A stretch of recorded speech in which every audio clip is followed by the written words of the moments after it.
Selam dostlar. Biz Tümende yigitler bilan gittik.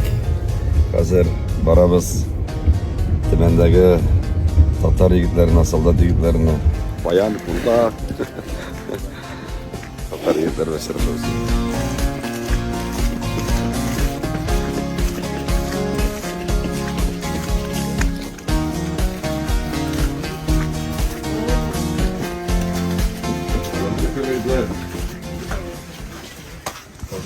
Татарстан'dan огромный пламенный привет. İnsan sohbetlerge nasip olsun. Da, чтобы тегінде Татарстан малайлары білек көрсеңіз, біздің татар малайлары білек көрсеңіз. Теге кайнар сәлем. Мен Фирдусова тоже аксак алдырды. Рахмет аңа. Біз потихоньку алабыз, наколенниклар, молоко алабыз. У нас есть боевое братство.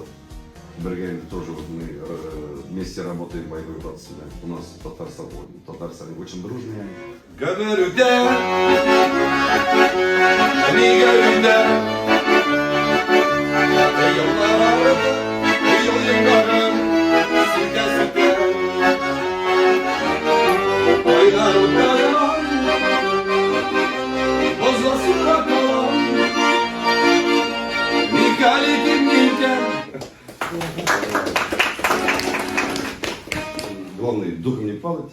Без Ирактаса затырсак та, 1,5 километр болса да егиттер, самый главный без бірге. Всем удачи и Аллах тесте победы за нами. Рахметтен, зор рахмет деймін. Исам сау болыңыз. Көп сәлемет болыңыз, зәр барыңызға.